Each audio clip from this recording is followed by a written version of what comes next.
At Arizona State University, we're bringing world-class education from our globally acclaimed faculty to you. Ranked #1 in innovation for 10 consecutive years and #2 among public universities for employability, ASU isn't just ahead of the curve, it's creating new paths to success. Earn your degree from the nation's most innovative university. Online, that's a degree better. Explore more than 300 undergraduate, graduate, and certificate programs at asuonline.asu.edu. Ready to make a real impact every day? Join the Active Day Home Care team and help clients maintain their independence in the comfort of their own homes. Make a difference in someone's life as you provide essential daily assistance and protect their health and happiness. Earn up to $20 an hour and enjoy additional perks like optional daily pay, 401k, paid time off, ongoing educational training, and more. Join a team that values care, compassion, and your professional growth. Visit activeday.com to apply. Welcome into the Handycast for Thursday, June the 19th. Charles Hanagriff, along with former Tiger coach Dan Canevari.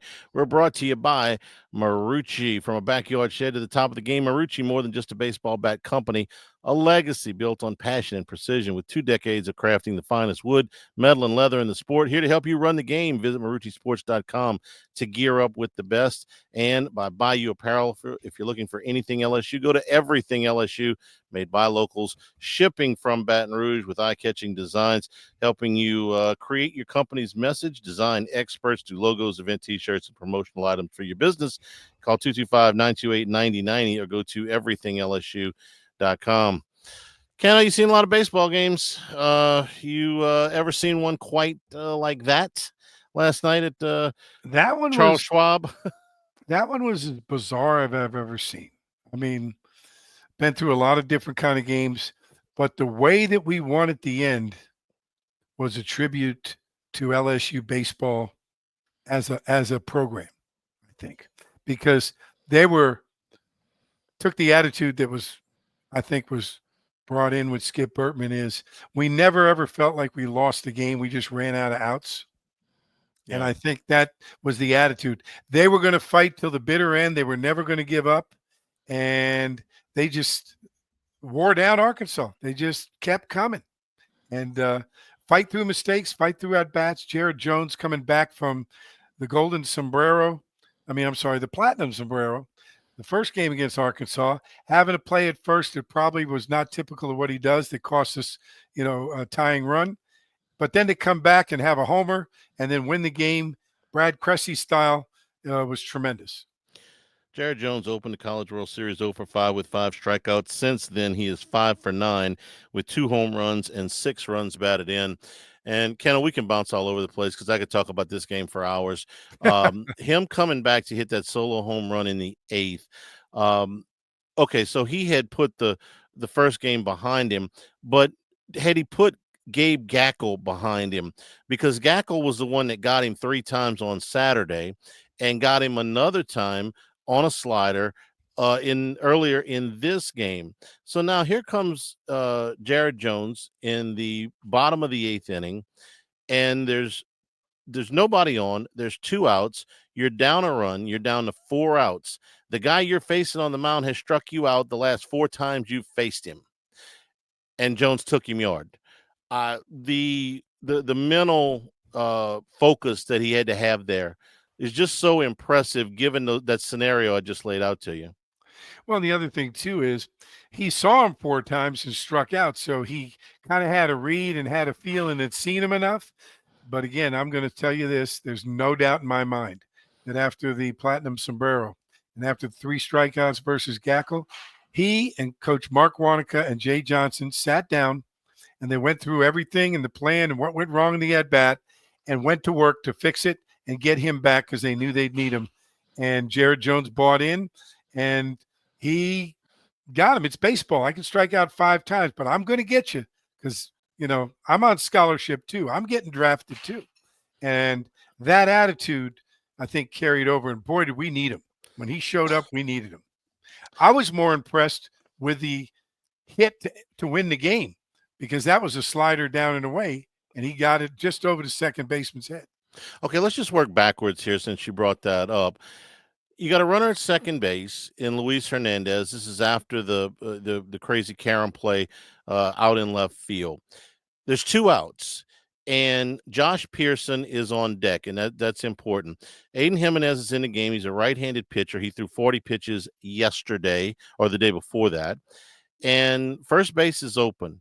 My first thought, Dan, was that they're not going to pitch to Jared Jones here. They're just going to point to first base and have him walk down there because his run doesn't mean anything, and because, well, he's Jared Jones.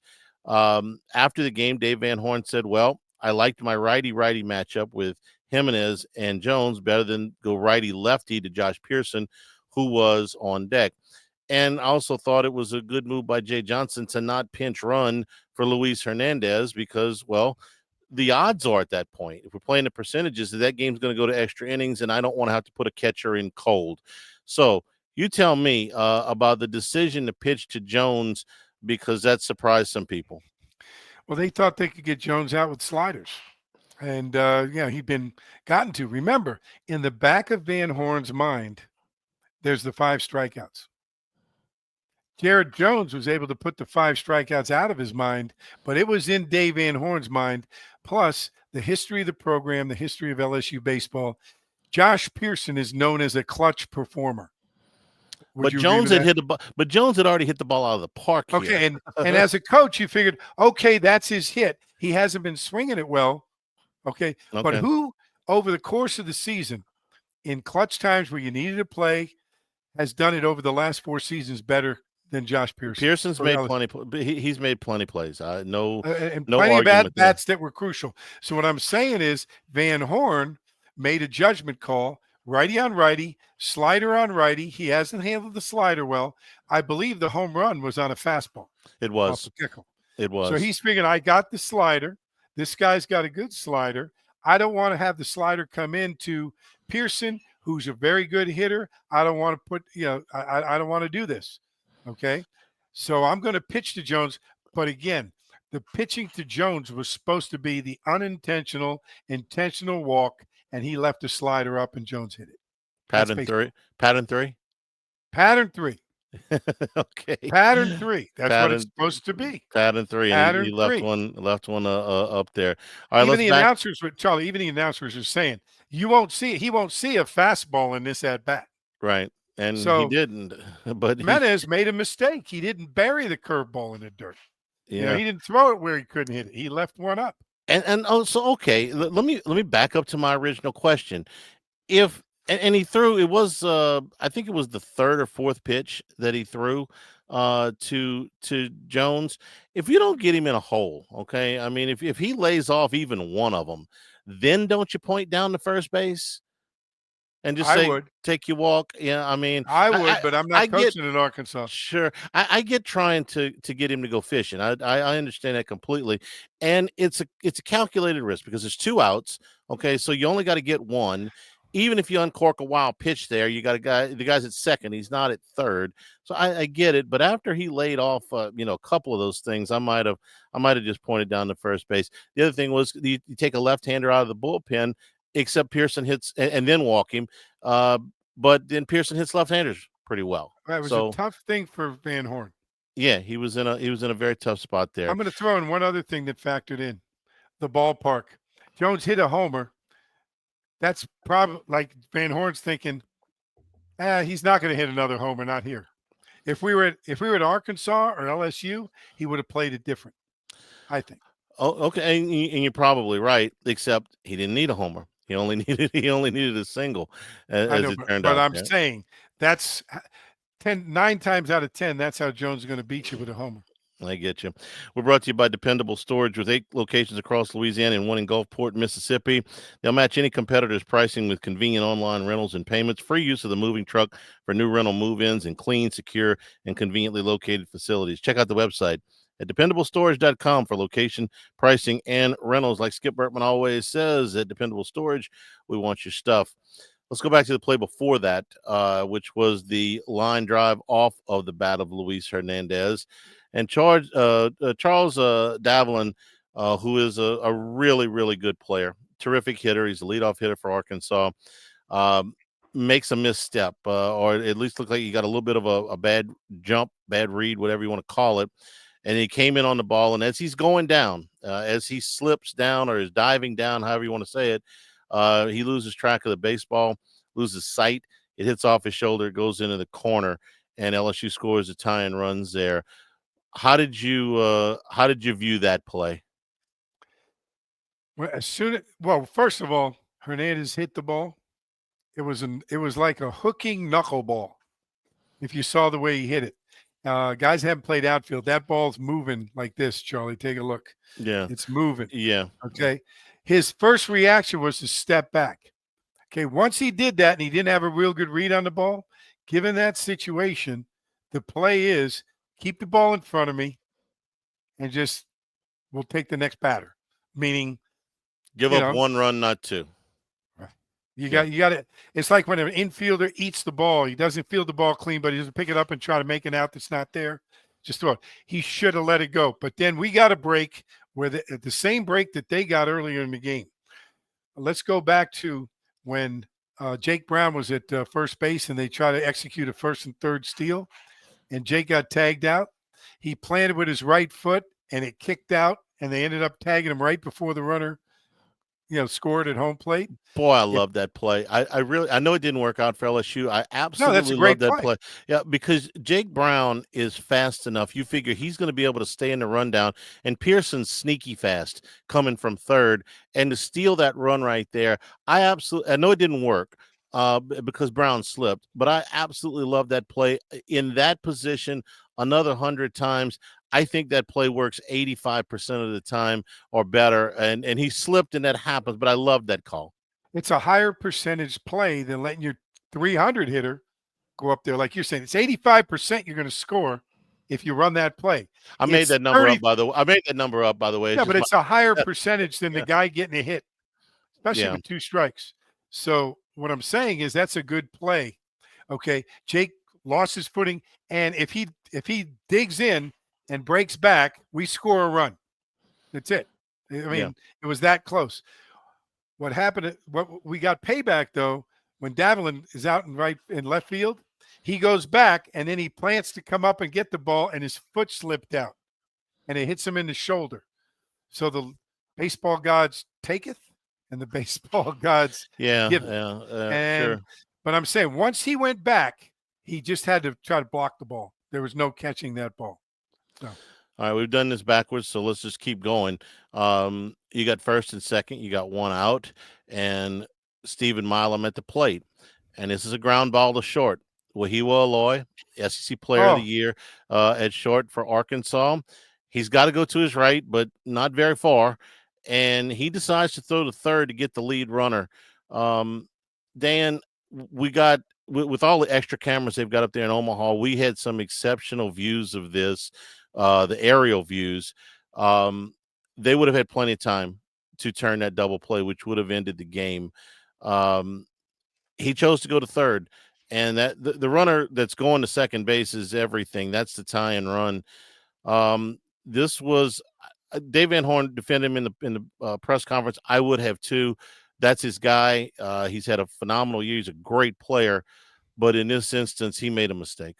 He lost the moment, and that happens. It's at the end of the game, and trust me, I was talking to people about this today. Of course, up here on the North Shore, I got some youth league teams, and they play, and that was a youth league moment almost, because when these young kids play in these tournaments, they're in front of their families and all these people, and parents are up there rooting, come on, get ahead, come on, play, and then they got the teammates and the other people, and they don't think the same.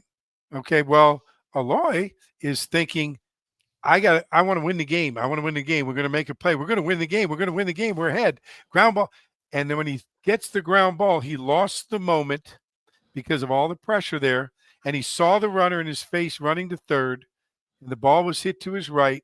And you're trained, if a ball's hit to your right and there's a runner on second, if he goes to third, you're going to go there. The runner's not supposed to go. So he reacted, but in that situation, he should have thought double play first, forget the runner at second. And he lost the moment. And that's what happens with pressure.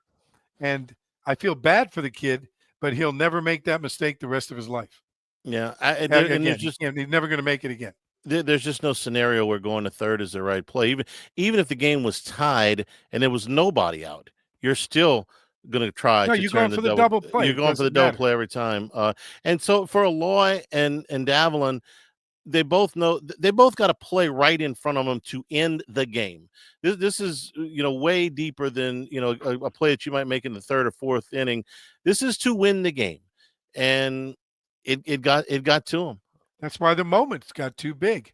Here's the other thing. I got to flip it back. Everybody looks at the errors and plays it could have made, would have made.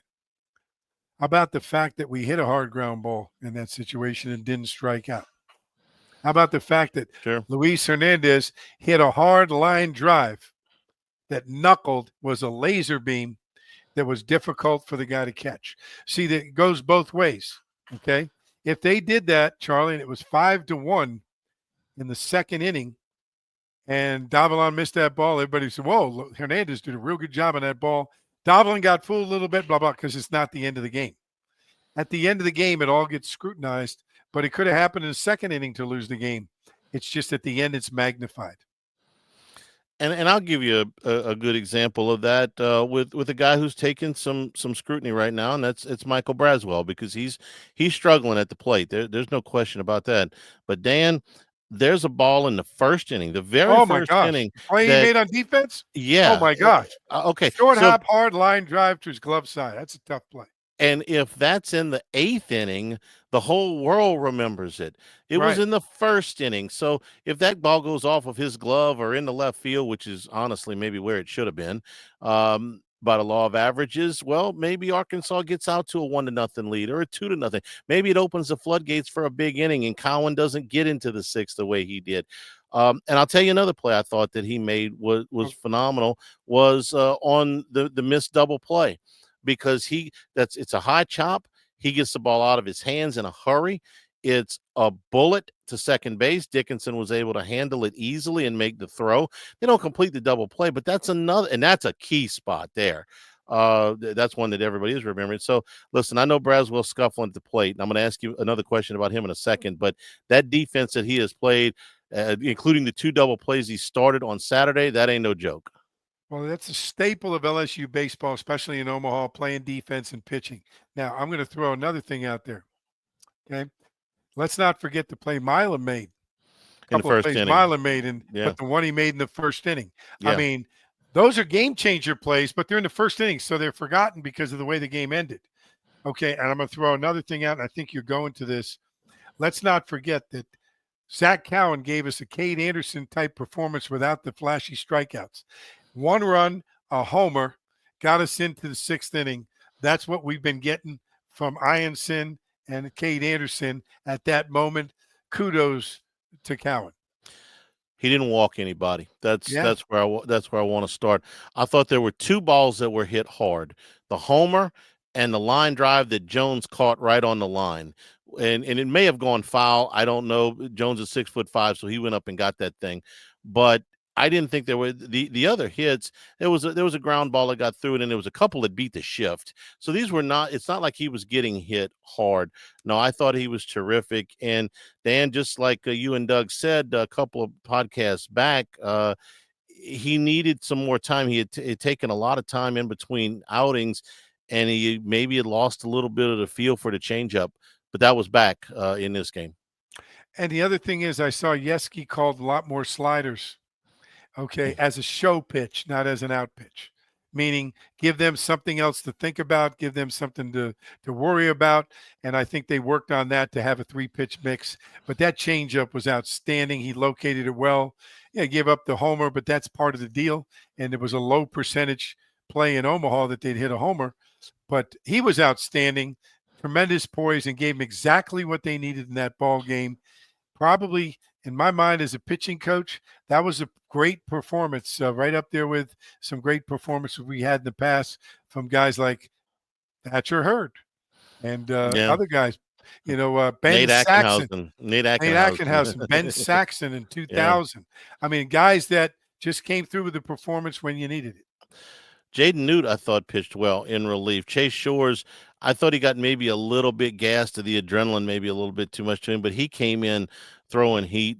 And Jacob Myers, if Yesky made one call that I think he might like to have back last night, it was the first pitch that Myers threw to Justin Thomas On a Jr. slider, yeah. Yeah, I think if he had that one to do over again, he'd throw him a fastball and see if the 9-hole hitter can catch up to that heat, because Myers was able to get out of it after that. But other than that, I thought he called a remarkably strong game last night. Yes, and it's always easy to question the pitch calls after you call them, but when you're in Sure.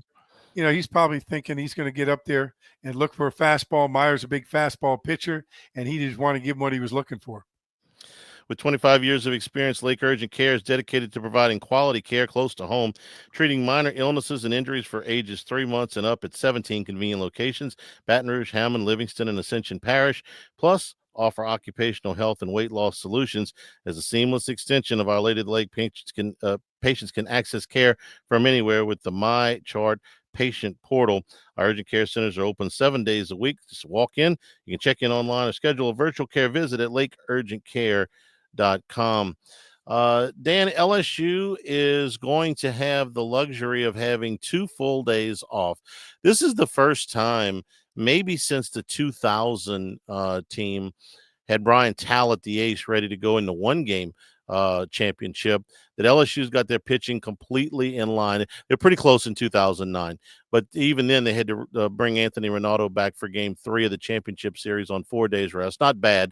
Not like they had to rush anybody back after a day, but they have got everything set up here.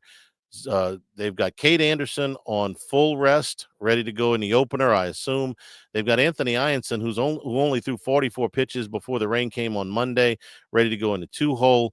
They've got Kason Evans, who only threw 68 pitches on Tuesday, ready to go in the 3-hole or in relief earlier than that if you want. The entire bullpen, none of them have been taxed to the point where they can't come back. They wouldn't have Zach Cowan on Saturday and maybe not even on Sunday, but they'd have him for Monday. So, and we're going to talk about Coastal here in a second, but LSU could not ask for a better situation. And just to play what if, Jay Johnson said this morning, if we were going to the 10th, Ianson was coming in. And if we had lost the game, we were going to chop tomorrow up between Anderson and Ianson. So I ask you, how much better are LSU's chances to win this championship series with this ending the way it did and Ianson and Anderson not having to pitch anymore? 1,000%. Yeah. I mean, you might be low. Yeah, really. Because and kudos to Jay for great pitching management, keep the pitch counts down. I mean, very fortunate to win that game. But you're right, Charlie. We couldn't be lined up better to win a championship than we are right now, except, as you talk about, for the opponent we're playing, who hasn't lost in a couple of months. It has been 2 months. So LSU's in great shape to get into this series. We're going to talk about Coastal Carolina. I want to tell you about Dana Brown and the law offices of O.C. Brown, your law firm for a lifetime, have been for the past 30 years for us. He's carried on his father O.C.'s legacy. If you've been in a car accident, if you have other legal issues that you need some help with, from traffic tickets all the way up, the law offices of O.C. Brown should be your first and only call. Truly your law firm for a lifetime, and that initial consultation is always free. Call 343-1111 or on the web, it's OCBrown, OSSIEBrown.com. Let me give you a few things about Coastal Carolina. They are on a 26-game win streak. They have not lost a game in just under 2 months, as Dan told you.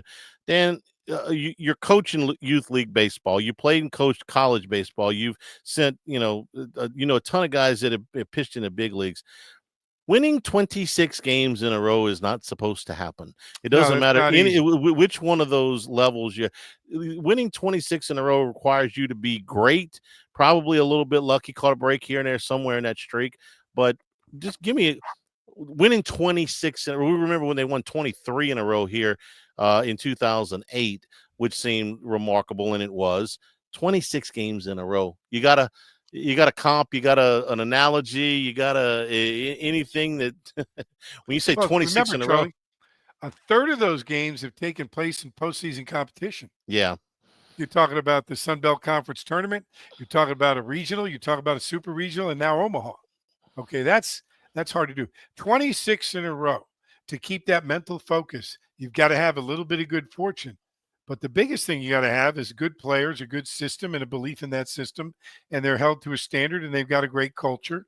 And the coach, Coach Schnall is a new coach, but he's been there. He took over. He brought some new coach adrenaline, and they're a scary team, especially at Charles Schwab Field, Ameritrade Park, I think because of the way they play. If yeah, they were in an SEC park, we'd have an advantage. yeah, because they don't hit a lot of home runs. It's about the No. only thing they don't do exceptionally well. Uh, if anybody's watching this podcast, we're getting baseball fans that live the sport. So this is more probably for the casual baseball fan. But don't think of Coastal Carolina as a mid-major or a smaller school, or they played a lousy schedule, or their stats are inflated and they're not really good. Coastal Carolina doesn't remind me of a mid-major. They remind me of Cal State Fullerton in the 90s. And Dan, you guys went to war with those people a bunch of times. And when Cal State Fullerton got put in your bracket, it wasn't, oh boy, we get a mid-major. It was, oh crap, here come the Titans. They're the only team to get out of Alec Box Stadium other than the Tigers in the 90s. Coastal reminds me a lot of them. For instance, they went to Auburn this year, and they in the Super Regional, and took 2 straight games.